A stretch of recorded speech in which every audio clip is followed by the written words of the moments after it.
I hear a lot of people talk about how you should really, as a law firm owner, go buy a building and then essentially lease that back to yourself. Do you have any thoughts on that? Well, I have done that before. Okay, let's hear about that. I think so. It's a double-edged sword. For me, I learned how to invest in real estate first, and then I did it.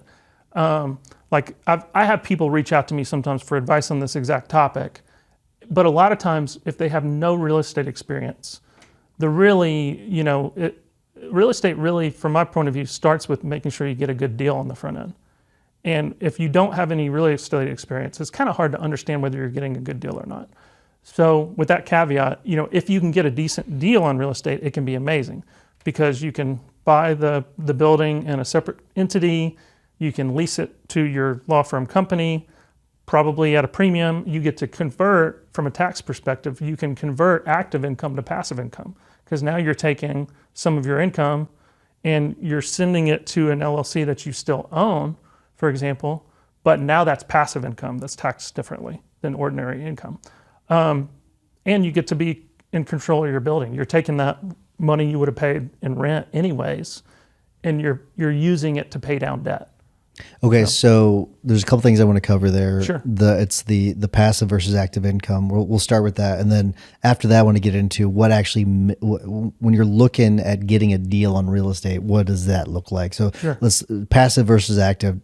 Talk about that. Yeah, and I go to my CPA for all this stuff. I refuse to give people tax advice. Well, yes, yeah, but my understanding from what I've done is basically, there's a few different layers to it. So right now with the bonus depreciation, for example, if I go out and I buy $1 million office, and we're looking for this because right now our law firm is renting.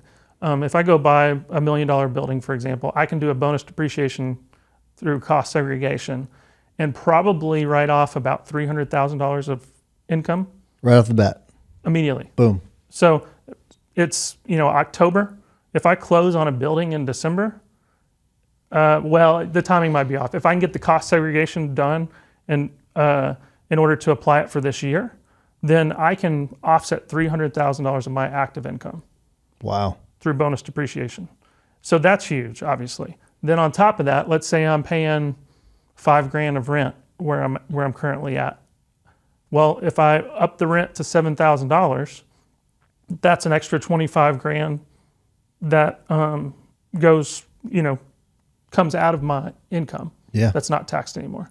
Then on top of that, the $60,000 in that scenario that I was paying towards the landlord is going to pay down debt, which I've borrowed maybe at 5%. So I'm borrowing money at 5%. I'm paying down the debt with something that was already an expense. I'm getting a bonus depreciation. I own the building, so hopefully I'm getting appreciation. And if it's a good deal, I'm probably getting cash flow too. So, and on top of that, the biggest risk of owning a commercial building is your tenant leaving. Well, that's a little bit less risky when you're the tenant, if you've got a decent law firm. So you've taken away the majority of the risk, not all risk, because Yeah. there's no guarantee that your firm's going to succeed forever. But you have a lot of control over that, which is kind of nice. Yeah. All right. So what then makes a good deal? So if you're looking, let's say you are, take you out of the scenario. Let's say you're just an average law firm owner. They're going to go look, they want to buy some sort of office suite or a building so that they can lease it back to their firm. What are they looking for? Well, it's going to be really dependent on the person. Somebody who's really focused on the law firm and they believe they're going to grow the law firm and that's where their revenue is going to come from.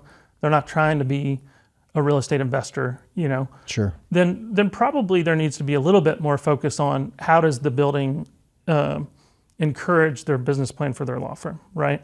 So in that sort of a scenario, maybe it's not as important to get a screaming deal on the building.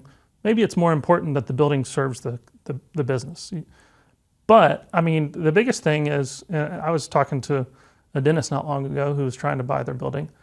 Spend time talking to commercial brokers. He almost bought a building and started talking to some brokers and realized I'm going to way overpay for this thing. Yeah. And I've got a right of refusal on the building anyways, So really just start to lean on experts is what I would say to understand values. Gotcha. Yeah. Would it make sense to buy a building, maybe overpay for it? Are the benefits so great that maybe you overpay for a building, but the benefits are so great that when you get to lease it back to your firm, that it would still make sense? In some scenarios, that could wash out to be reasonable.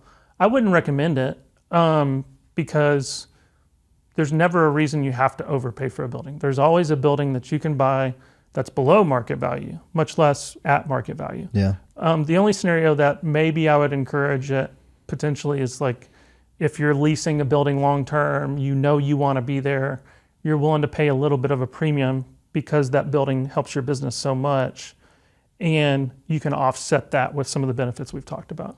So it could be reasonable to do that in some situations. I have sort of an in the weeds question. Okay. All right. If you want to make improvements to the building, okay. So, because I know that whenever we've negotiated leases, Yeah. We're negotiate where they'll pay for the, certain improvements, and usually I usually get a better deal if I do a longer term on the lease or whatever. Mm-hmm. Who pays for that? Is it something that the real estate part of the company, the real estate company would pay for those, or is that something that the law firm would pay for? Which one's a better idea?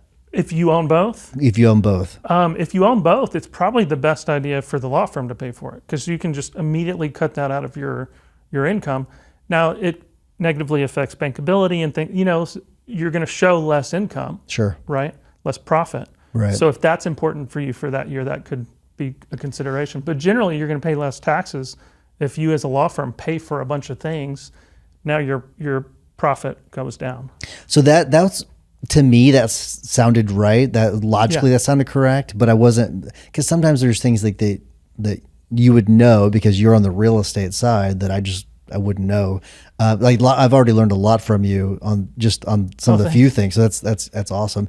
What are some of the other little things that if you're thinking about, I wouldn't say tinkering, you're thinking about investing in some sort of a building or a suite that the average person just wouldn't know? Things that I would know. Well, you know what? One of the biggest things that I've leveraged is financing. I don't think a lot of people understand the financing side of things. And I remember hearing the saying back in the day, somebody say, sellers sometimes can be unreasonable. A lot of times they're unreasonable with prices. Sure. And the seller was asking for $1 million and it was probably worth $700,000 or something. It's a little bit of a difference. And he's like, I'll give you $1 million. I'll give you $1 a day for 1,000,000 days. And the point is, people fixate on price. But if you understand the nuances of financing, what you can realize is there's a lot of things you can tinker with to create value. Another buddy of mine calls it debt equity. So, normal equity would be you bought a building for $500,000 and it was worth $700,000 and you have $200,000 of equity. Debt equity might be you bought the building for $700,000, it was worth $700,000, but you got a 30-year loan with 0% interest. Technically, you don't have any normal equity, right? But you have a tremendous amount of upside and value there.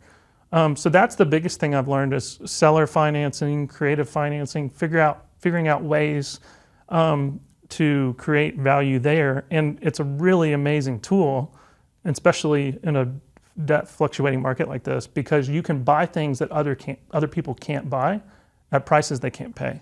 Right.